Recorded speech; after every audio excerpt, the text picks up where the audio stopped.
Good morning, everybody. Thank you so much for joining us. Please bear with us as we've started the webinar and the recording. It'll take a little bit of time to just bring everybody in from the waiting room. Thank you all for joining us today.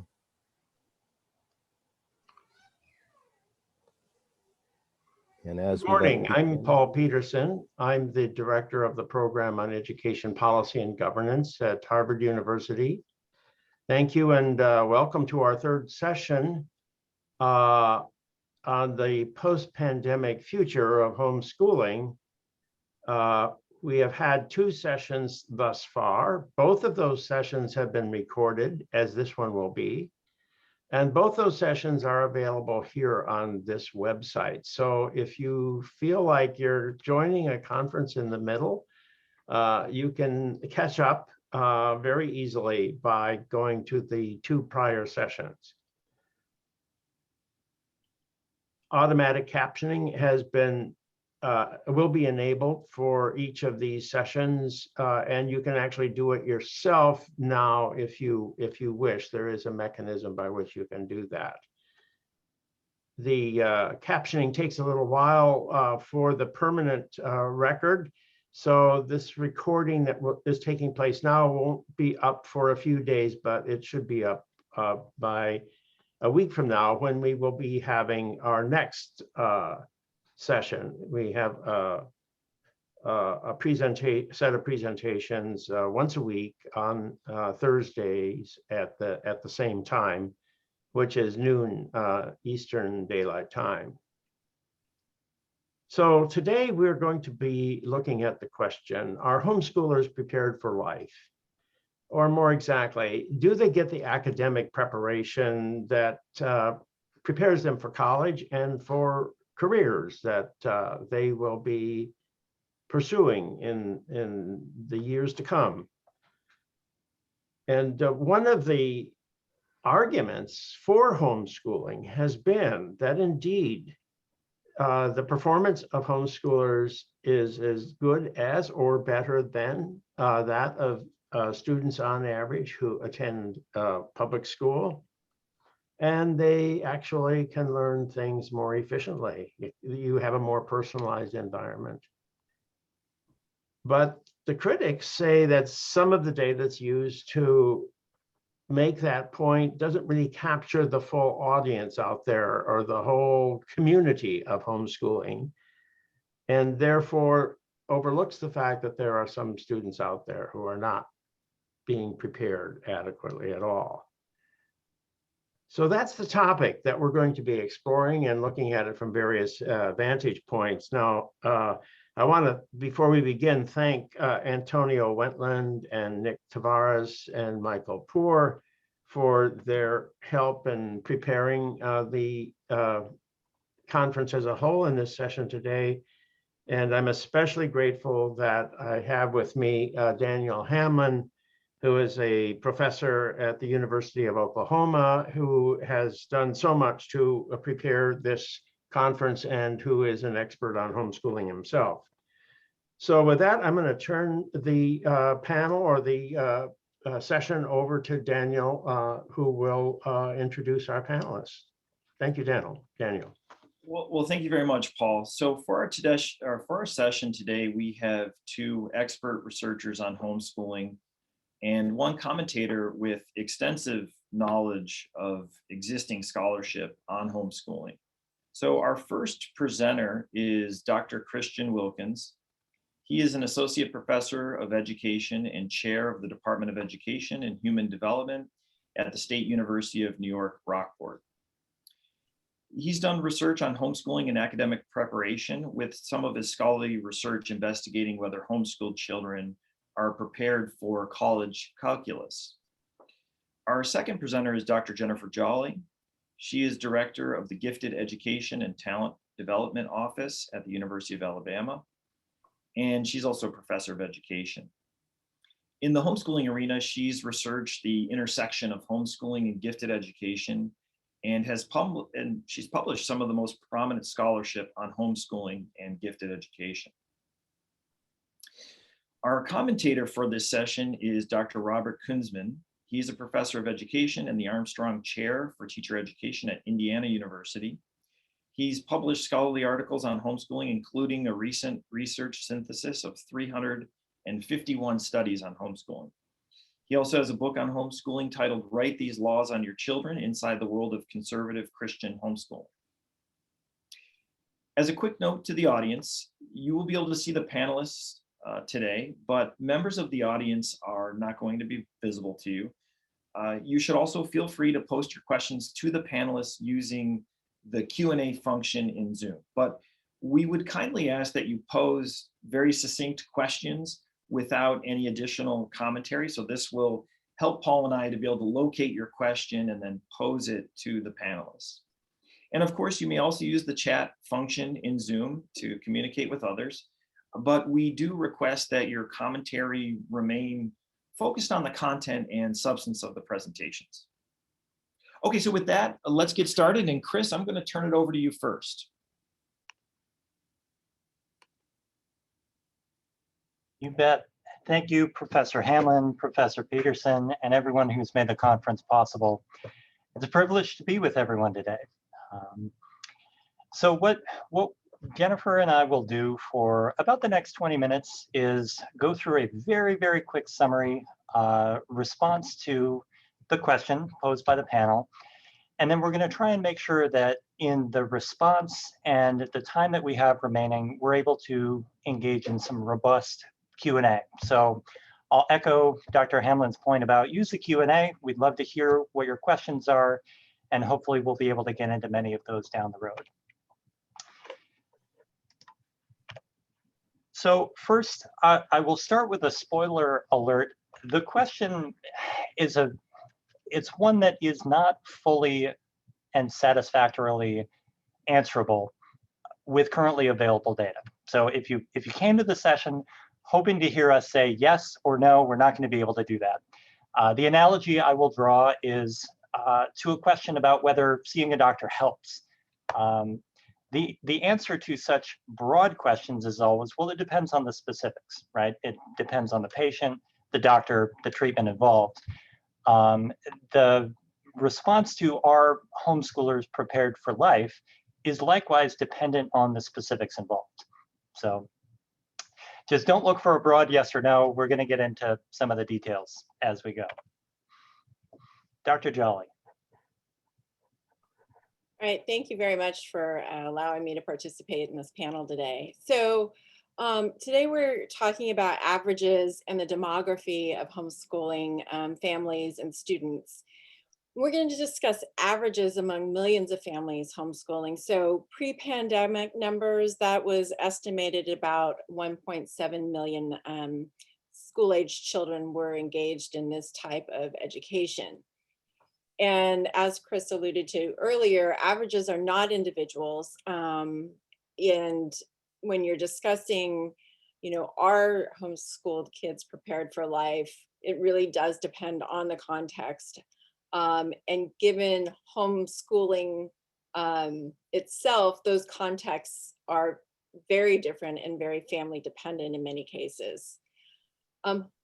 Averages are helpful in creating policy and regulation and helping to better govern the homeschooling process in terms of, from a researcher standpoint, if there were more consistent or if states did not better jobs, but more consistent jobs of collecting data, we might have better answers about homeschooling families. So we'll also discuss the demography, because we care about whether homeschooling is available to everyone. So is homeschooling a choice for everyone in terms of access and opportunity? Chris, can you go to the next slide? Okay, thanks. So in terms of empirical research in homeschooling, there are many sort of snapshot, like a time in a place in time. Convenience samples are used, and small N studies of homeschooling in terms of qualitative research as well.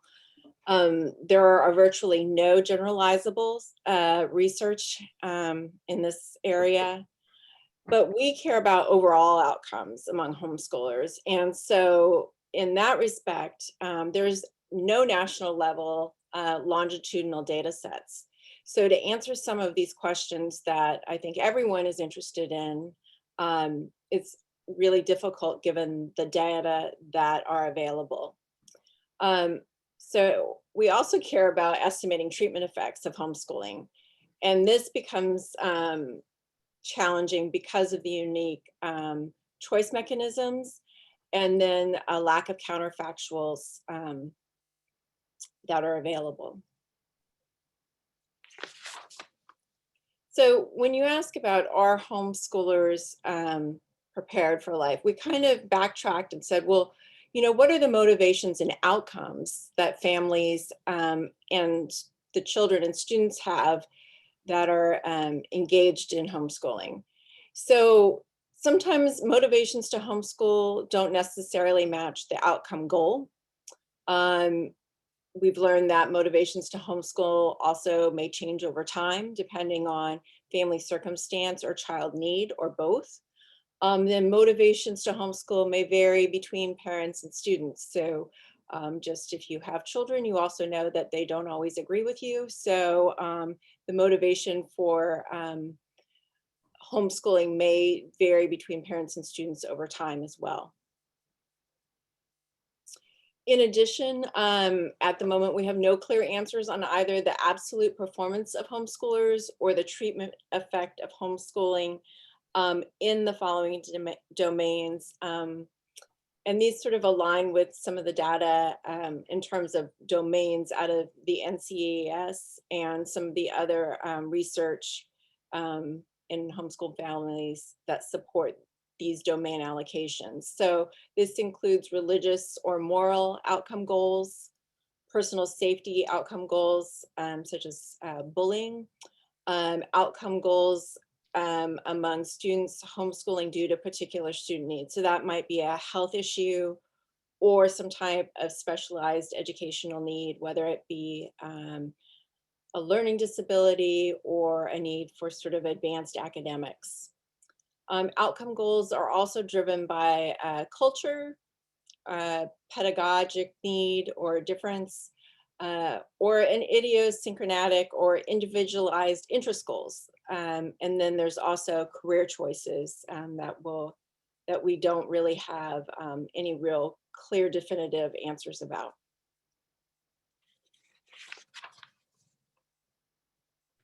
So Jennifer has done a really nice job in reminding us that it's really hard to know about treatment effects and overall effects in the aggregate of homeschooling. To summarize what we know about academic achievement, that's certainly an outcome goal that many homeschooling families care about deeply, right? How are my students or how are my children going to do academically? Overall, we don't have very clear evidence about aggregate achievement gains, whether that's learning loss or causal impacts of homeschooling, where we can say, yes, we know the causal arrow goes in this way. I think it would help to have better data. It would help to have representative national panel data, and especially longitudinal data. So we could follow students over time and say, yes, we know that the treatment of homeschooling has done this. One really fascinating aspect of homeschooling as a group is that there may be some suggestive evidence that there is a broader distribution of the achievement curve among students who homeschool. So to translate that real quick, there may be more students homeschooling right now who are farther toward the tail ends, either left side or right side, right? Way behind or way ahead in the homeschooling group on average than you'd see out using public or private schools. So it's a diverse group, right? Homeschoolers are, there is no average homeschooler, I think is even though we're presenting averages, that's an interesting finding. Of those who homeschool, so especially of interest to those at this conference, there does seem to be a difference in the overall academic achievement when it comes to indications of mathematics or verbal ability. So some evidence from SAT or ACT, for example, just among the homeschoolers, not compared to anybody else, but of those families who homeschool, students seem to have a bit higher performance on verbal tasks, reading and writing, than they do in mathematics. But the size of the difference is small enough to make us all wonder about whether it's terribly meaningful in the applied sense at all. When it comes to high school graduation, certainly an outcome of interest. As I'm sure many of you in the audience today have noticed, high school graduation does not have a universal definition. It is an LEA and state by state thing. So it's very difficult to say in the collective, here's what happens when it comes to high school graduation among homeschoolers compared to everyone else. I'll highlight attention to that middle bullet there. This is a recent concern, one that I think we're all interested in following for a while.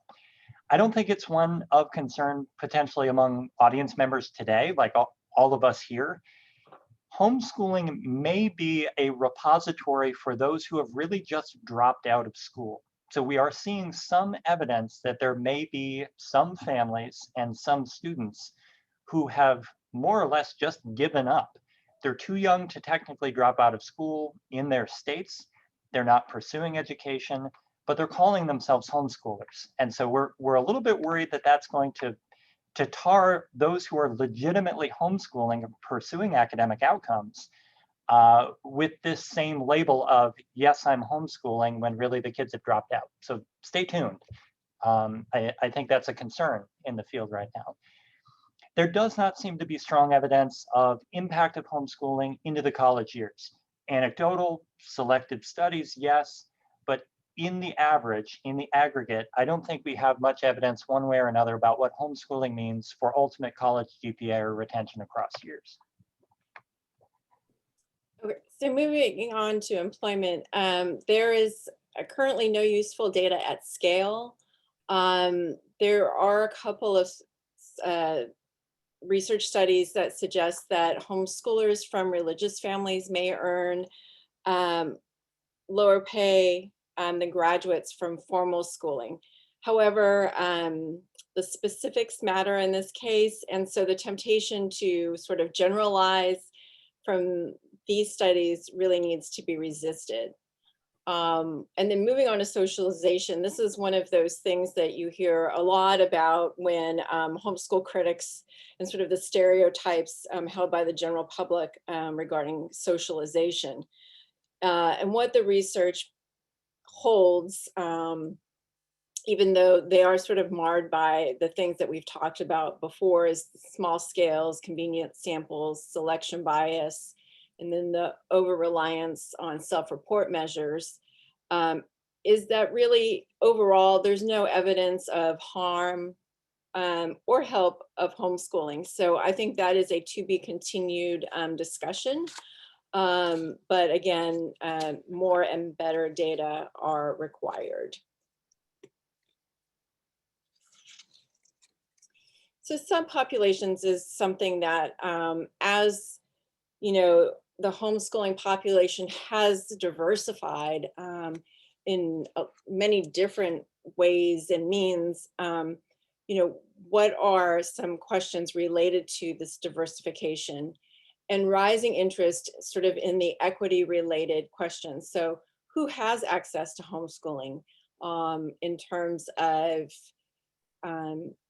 grade level, economic level, parent education level, all those types of things are of interest to us in terms of who is homeschooling within this broader population. And then what impact does homeschooling have on specific populations with students with disabilities, which we've seen some research studies done. And disabilities include a couple of different things. One are specific learning disabilities, sort of like if dyslexia, dysgraphia fall sort of under that. And then developmental disabilities, such as those children on the autism spectrum disorder. then there's also overlapping. So you can have a child with ASD and a learning disability. And then the research that I'm involved in are those students who are gifted and talented or need advanced sort of academics. And then, really does come down to context, right? So some of those students I study also have a learning disability and are referred to in the literature as twice exceptional or duly exceptional. And these families are seeking out homeschooling largely because they cannot get the services in formal schooling, and then really have just decided that we're going to do this at home. But again, we're really missing some of the long-term outcomes for these students, and understanding how their motivations might change over time in terms of outcomes and goals.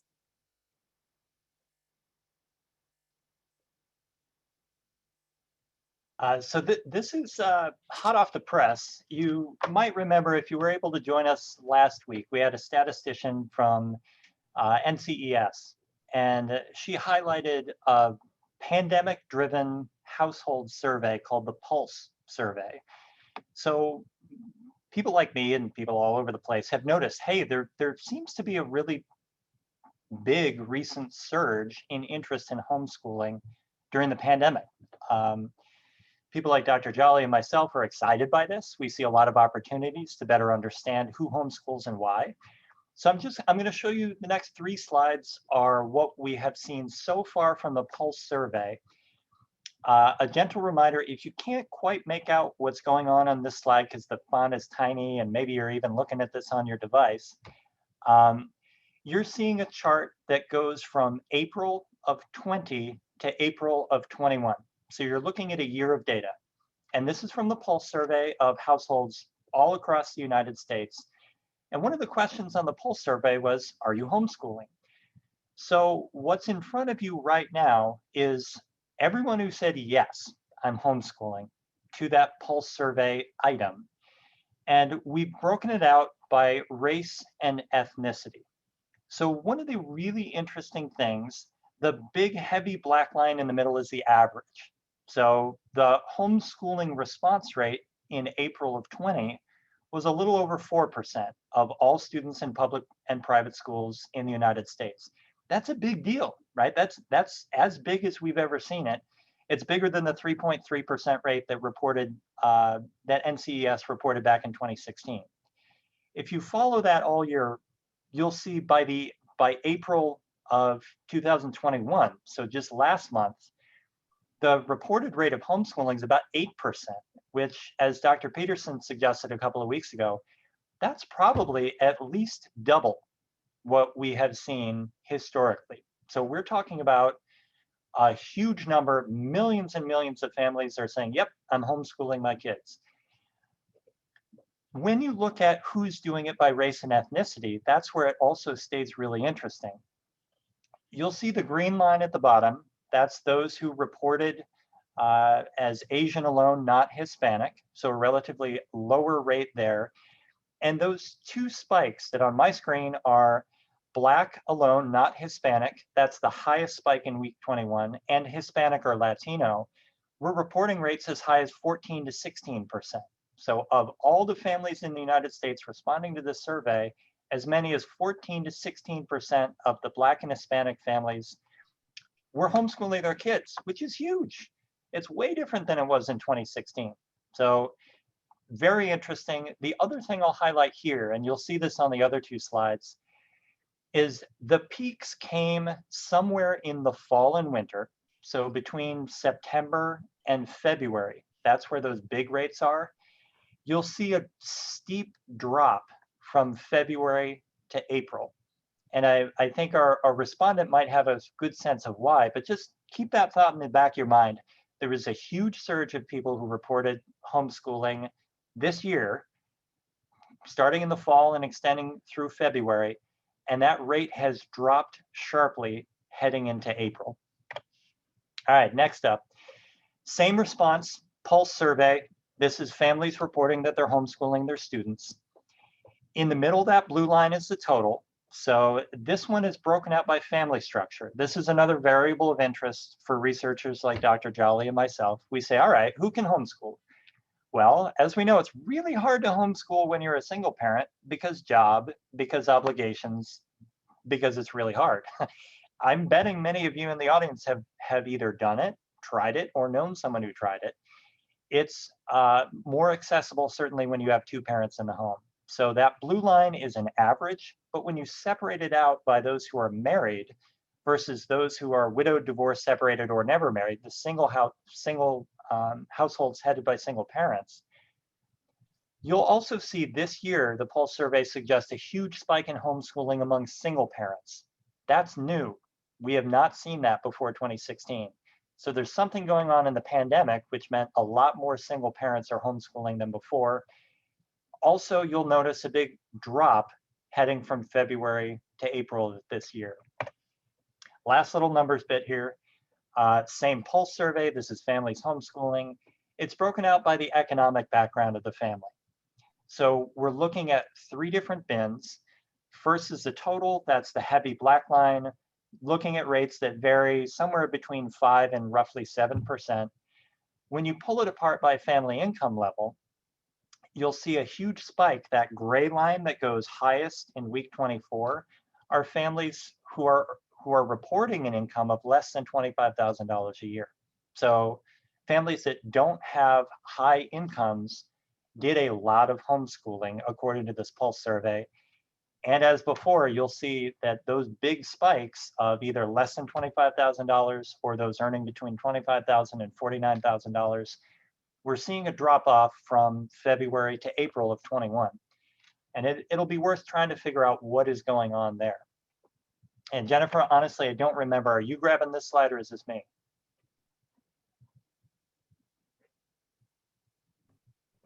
You need to turn your microphone on, Jennifer. Thank you. I knew one person was going to do that, and it'd be me.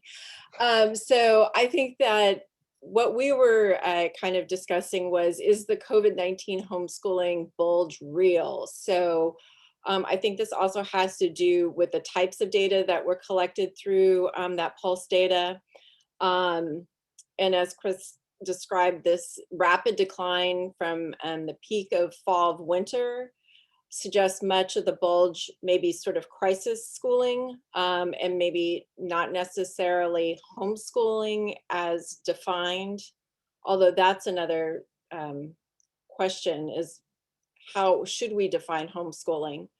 And so some of the unknowns from this data is, what kinds of experience have new homeschoolers had during the pandemic? And are they positive? Because this was a really unique time to sort of try or enter into the homeschooling arena. And then when COVID-19 recedes, do the motivations concerning homeschool, is there a continuation change? So are we going to see people drop out or continue on? And is this dependent on certain criteria, variables within the family? And then will the post-pandemic future of homeschooling see any progress to address concerns about equitable access to homeschooling? And as from those previous slides, you can see that the drop-off was really, quite steep when you were looking at families that earn less, I think, than $25,000, and then from families of single parents. So Chris, do you want to conclude with some?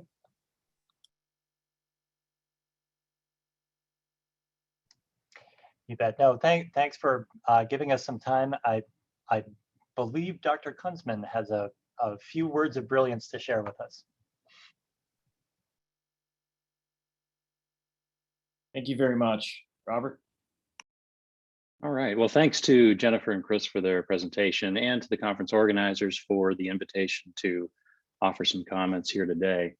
I want to start with, as Sarah Grady from the National Center for Education Statistics noted last week, the Pulse survey that was mentioned here today and that's been in the news in recent months was actually classified by the Census Bureau as experimental data. And so she pointed out things like the 5% response rate. But the one thing that caught my attention, actually, when I was speaking with the survey's senior researcher a few weeks ago, when the 2020 Pulse study was publicized, its authors used what I think is an unhelpfully broad definition of homeschooling. They counted parents as homeschooling if they checked the homeschooling box, but even if they also indicated that their children were enrolled in public or private schools. So you can imagine that plenty of parents whose kids were schooling at home, but still enrolled in a conventional public or private school would have checked multiple boxes. Those aren't typically the folks that we count as homeschoolers, and yet they were included in these totals. So with these methodological concerns about the Pulse survey in mind, I'm going to focus my commentary instead on some of the other parts of Professor Jolly and Professor Wilkins' presentation. Maybe the most important consideration actually relates to the title question for today: are homeschoolers prepared for life? I want to build briefly on what Jennifer and Chris mentioned here and point out that, as many homeschoolers will assert, we next ought to ask some other questions. Whose life?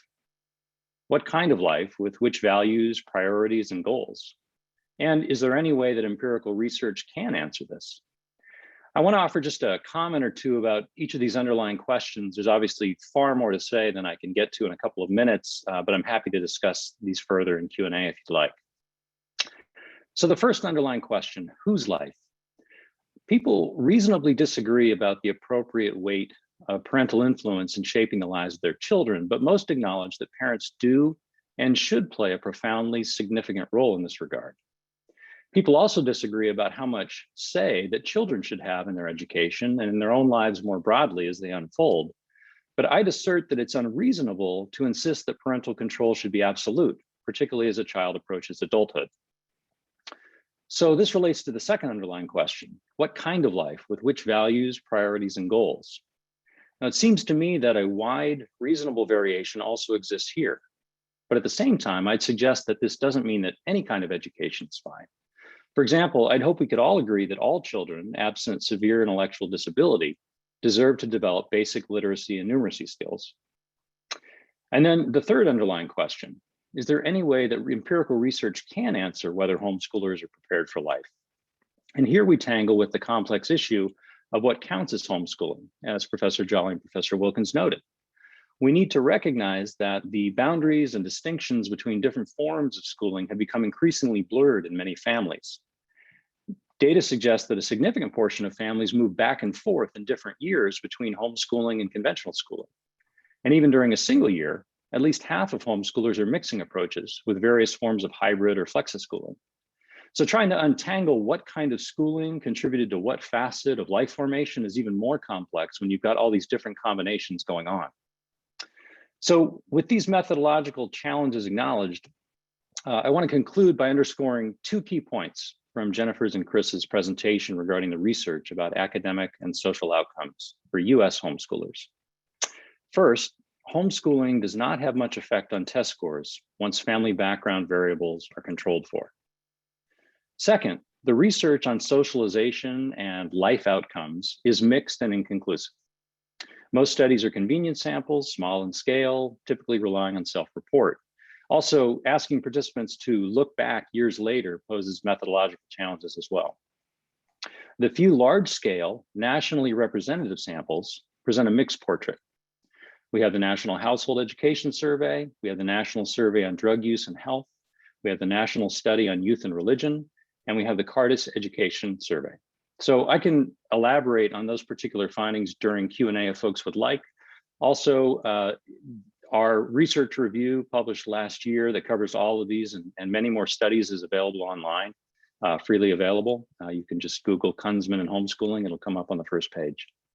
So, are homeschoolers prepared for life? The bottom line answer at this point in time is that based on the representative samples, the data are mixed and inconclusive, and anyone who insists that there is a clear and unequivocal answer to this question is either overlooking or ignoring the full range of quality research. Thanks again for the chance to comment.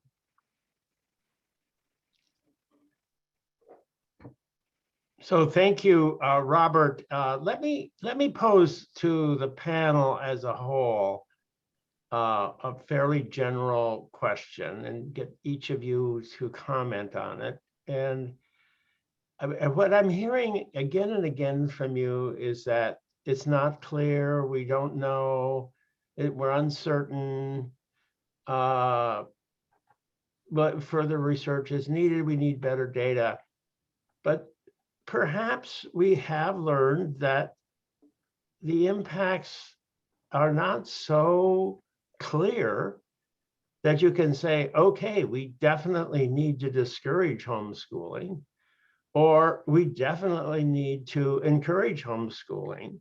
So maybe the policy conclusion here is that we should let people make choices as to how to lead their lives and help their children lead their lives. So isn't the very unclarity of the research findings pointing towards a policy conclusion, leave people alone to lead their own lives?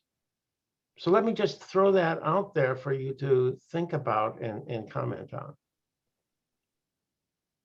Who wants to go first? Well, Jennifer, Jennifer, you got it. you have to open up your, yeah, there you go. Let me unmute myself.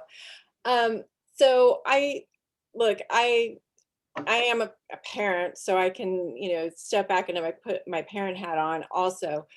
I think it is important for parents to have choice in terms of how to direct their child's education, especially when there are deficits when accessing traditional schools. So if you work really hard with your child's school to access services and those services aren't met or available, it really does become sort of this crisis within the family, is how are we going to keep our child engaged and keep them learning and to their ability level as well.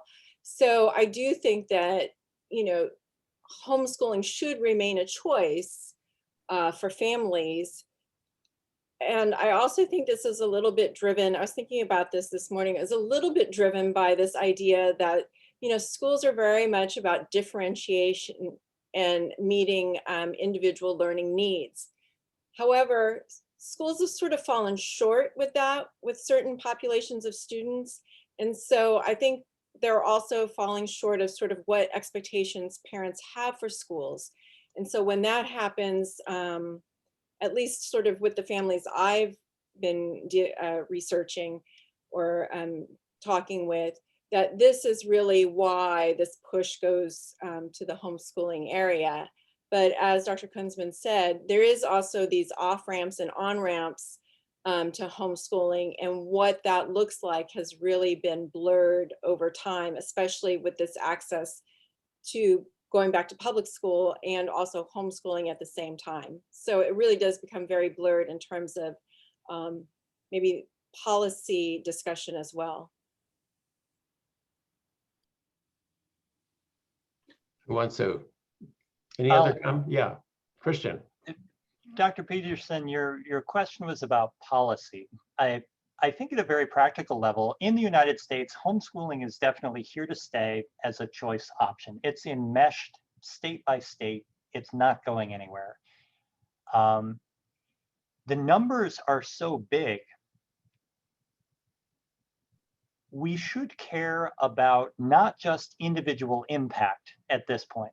I'll draw an analogy. My other research field is about charter schools, right? Charter school, people pay attention to capture rate and the impact on traditional schools that are left behind in a choice context. I think we're talking about homeschooling numbers now that are large enough, involving millions of students all over the place. It's worth asking some serious policy questions about, what about families who don't have meaningful access to homeschooling as a choice?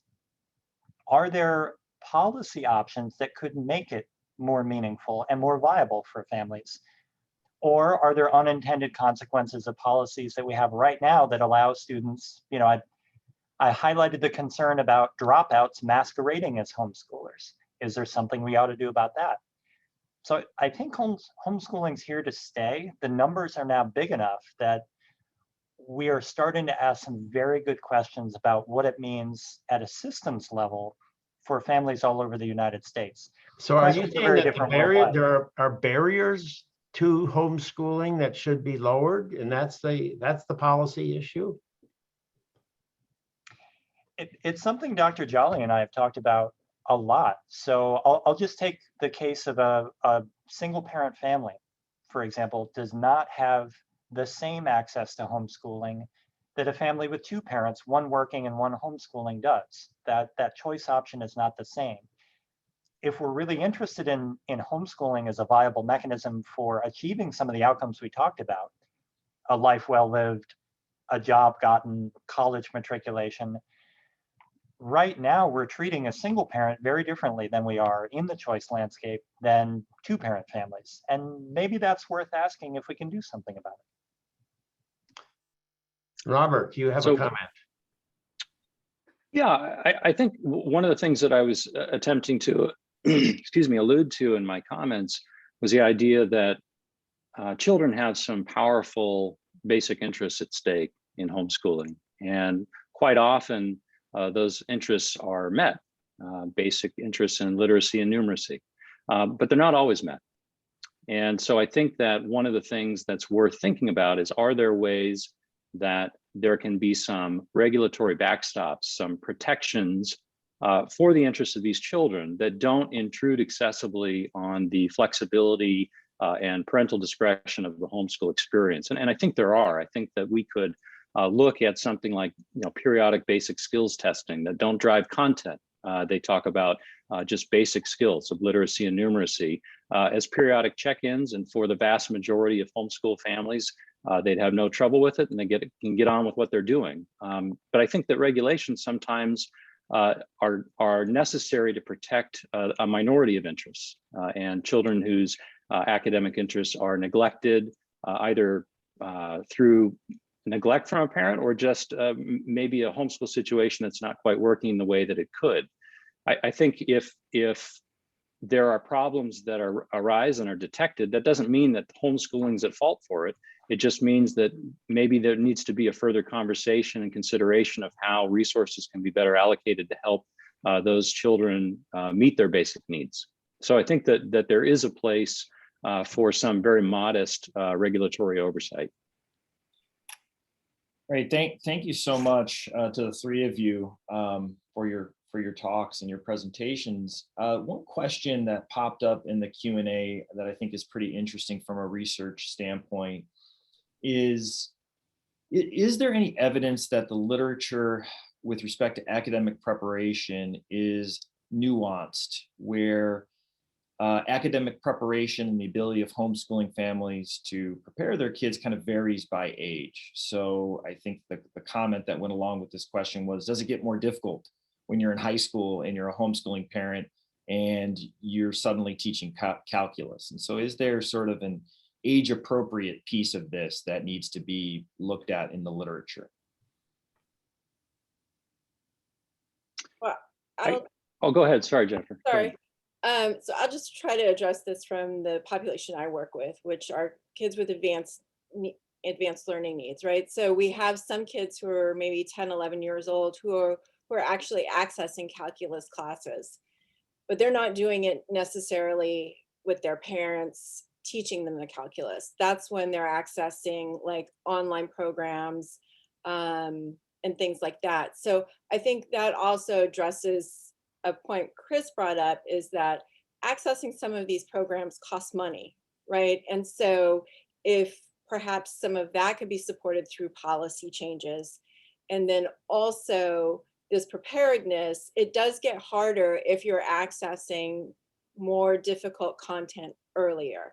And so what might be started within the home with the parent might then slowly or quickly be transferred to more online services or tutors that come into the room or to the home, or kids are taking classes at community college in combination with what they're doing at home. So it really does look different according to what the child's needs are, at least in the group I work with.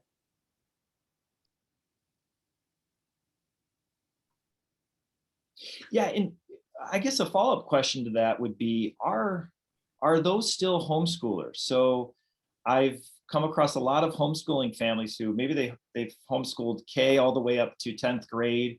And then they say, I kind of moved beyond what my parents were able to offer me. And so now I'm going to community college part-time and doing full-time virtual school. And my parents kind of assist, but it wasn't what it used to be. And I guess from a research standpoint, I wonder, can we actually still call folks like that homeschoolers? Yeah, it's an excellent question. I'm going to point everybody at Dr. Warren's book, The Little Platoons. I think what's really exciting about now is that the pedagogy of homeschooling, the pathways that different families are following, have become more diversified. So the resources that families have available to do things like prepare their kids for pre-calc.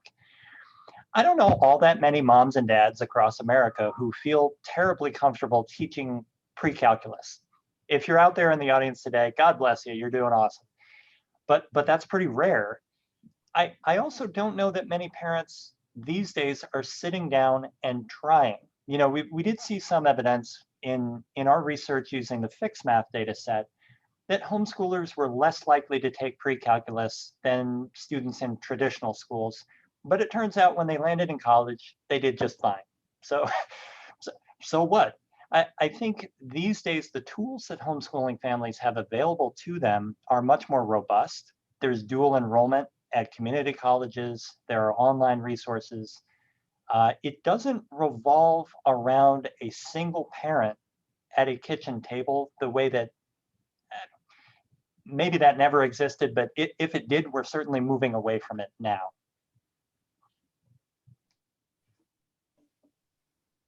Any other comments on that? No. So let me ask about the dropouts. There was some comments saying the dropout question is really an interesting thing.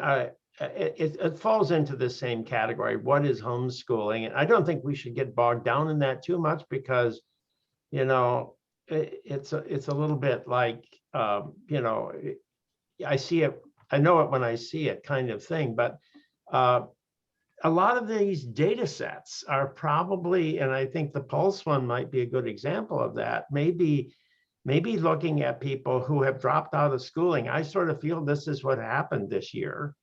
A lot of people, a lot of young people, maybe teenagers have just dropped out of education, period. And some of their parents are saying, okay, they're homeschooling. And so it's a way of covering for a reality out there that people don't want to admit to in a survey. So how much of what we see is, and our counting as homeschooling really is not homeschooling at all. It's not as if the family and this child have decided this is better for me to be educated at home, and this is our plan. It's more something that happened because kids stopped going to school. So how much of there is this, and do we have a sense of how much that's confusing our interpretation of the impact of homeschooling?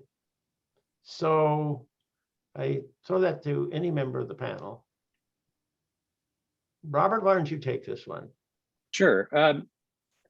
I'm not aware of any broad scale data, but certainly in particular states and in particular districts, this has come up as a area of concern where schools and districts are using this as a way to improve their own graduation rates, for instance. And I think what this does is, you know, your question gets at part of the point here, is that it certainly isn't homeschooling that's going on in these cases. Nevertheless, it's done under the regulatory framework of homeschooling. And thus, I think it does have some implications for what it means to oversee that regulatory framework and to try and protect the interests of those children. Well, let me react to that by saying, you know, at one time we didn't have compulsory education. Compulsory education came along in the latter part of the 19th century when there was a concern about child labor.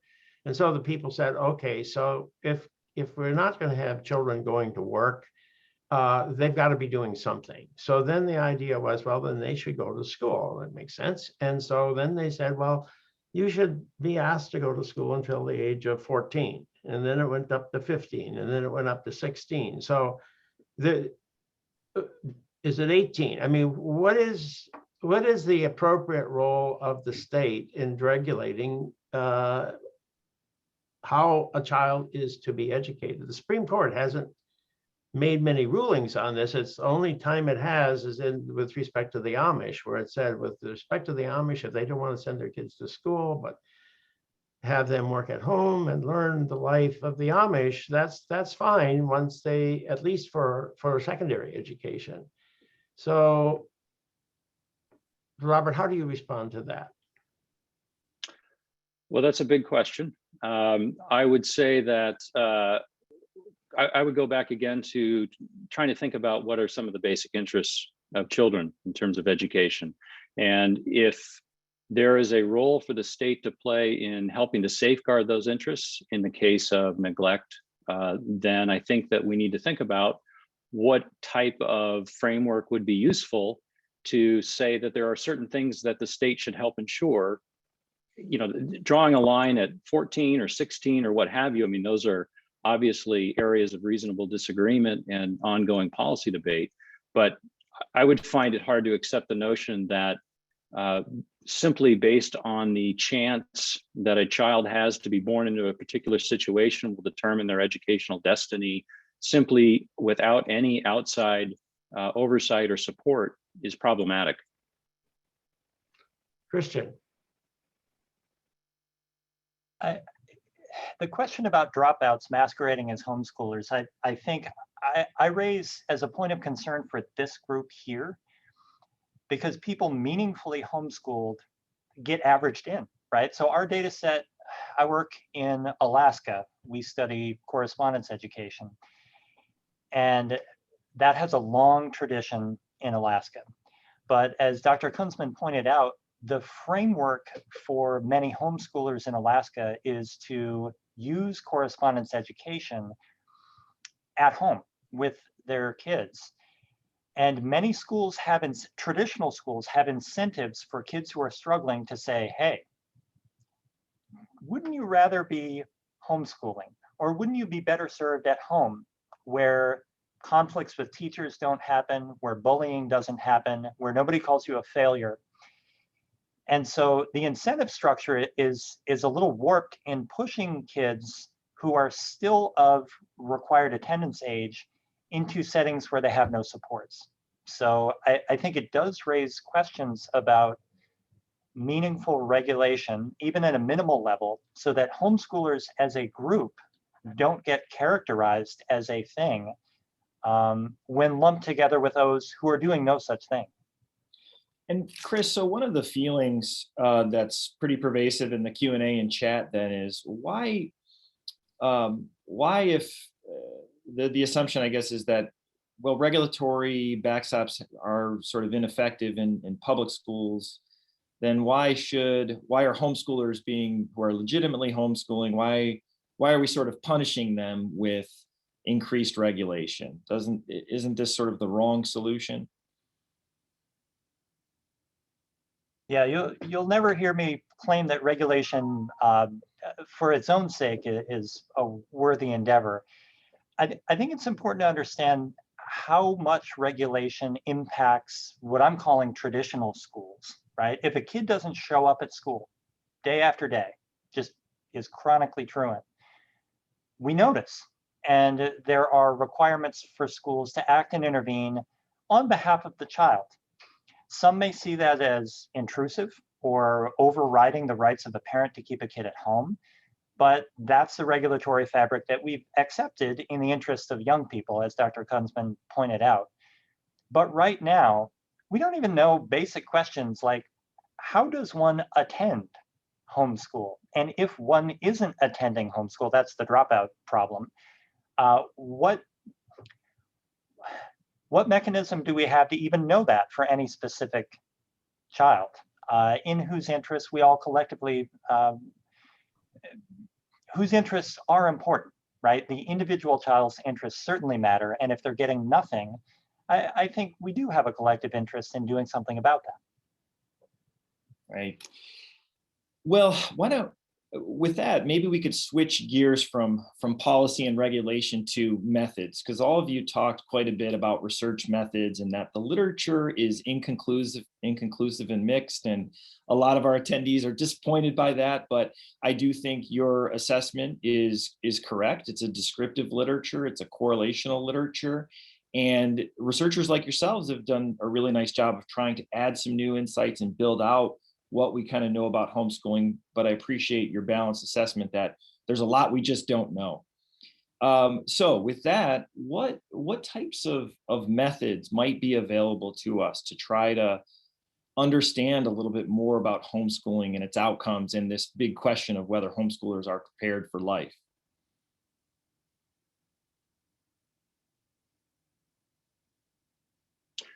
I can just make one observation. I mean, I think that the using nationally representative samples is really important, and I think that the studies that I cited, or the data sources that I cited, of which the numerous studies have emerged from, and I know Dr. Hamlin, you've used NHES as well, that those help us to get at some of the questions that we might have around, for instance, socialization and participation in activities outside the home and things of that nature. In essence, I think we're triangulating around a fuzzy concept. And so a number of different data points that we may not all agree on constitute what every child needs to be socialized. But the more data points we have to sort of get an approximation, I think the more confident we can become that we're getting sort of at least a general sense. So that would be something that I would suggest, is just being more cognizant of those data sources and trying to use ones that give us some confidence that we're getting a sense broadly. So I have a question that I saw in the Q&A that I thought it'd be interesting, Jennifer, to have your comments on. The spelling bee and the geography bee and the history bee and all these other contests out there. Homeschoolers are just, hitting home runs. And the question is, isn't this sort of, proof positive that this is a kind of education that, at least when done well, is the best possible education?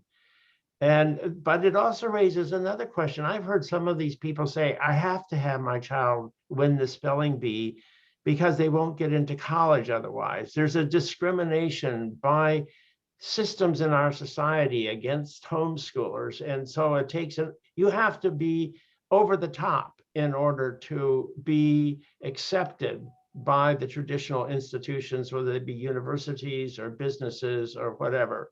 So do you see evidence of discrimination out there against homeschoolers? In my research and both the qualitative and the more survey descriptive that I've done, it's not discrimination. It's sort of, how can I put this? Being very purposeful in planning educational trajectories. So, and one example I can give you is that a family whose children had a lot of dual credit hours accumulated. Certain Ivies won't take those dual credit from community colleges. So I believe one of the kids got into an Ivy, and then some other universities that did recognize this sort of dual credit hours. And the child just said, look, I'm going to go to I don't want to give up all these hours I've accumulated to go to an Ivy. I'm going to go to another school. Plus, economically for the family, it made more sense because it would be less credit hours they would have to pay at the university level. So I don't know if that's discrimination, but it's certainly a more purposeful way of thinking about how I'm going to use these hours that I've managed to accumulate. And I think they were like 60 hours. That's a lot of hours to sort of just toss aside, especially when you've worked really hard in the classes to earn them as well. So I think that that's just something really to keep in mind, that I don't know that parents always have a handle on whether you're in traditional schools or like homeschooling. So discrimination, I'm not sure about that, but definitely I think that universities are trying to do a better job of understanding homeschooling kids that apply and the types of backgrounds they come to the university setting with. Okay. Christian, do you have any comments on that? No, I'm looking through the chat. I think things have changed. I think homeschoolers are welcomed, embraced, and often even recruited into at least institutions of higher education. Well, Paul, we've reached the end of our hour, and I just want to thank the audience who was able to join for this session, and of course, a big thanks to our panelists for sharing their time and expertise. So next week, we'll, of course, reconvene at the same time and same place, and hope that you'll be able to join us, and we'll be discussing homeschooling and socialization and social isolation. So the big social question that's been coming up so much in the chat, so that should be pretty exciting. And I'll be presenting my research along with Dr. David Sikink of Notre Dame University. So we hope to see you then, and thank you again. So yes, I want to add a thank you as well to our audience. And a number of you have wondering, well, how big is this audience out here? And we have about 2,000 people who have registered nearly, and we have several hundred people for all of the sessions so far. So we are really excited that you have all been engaged enough to stay with us, and we hope you will continue to do so in the weeks to come. Thank you. Thank you, everybody. Have a wonderful afternoon. Thank you, panelists.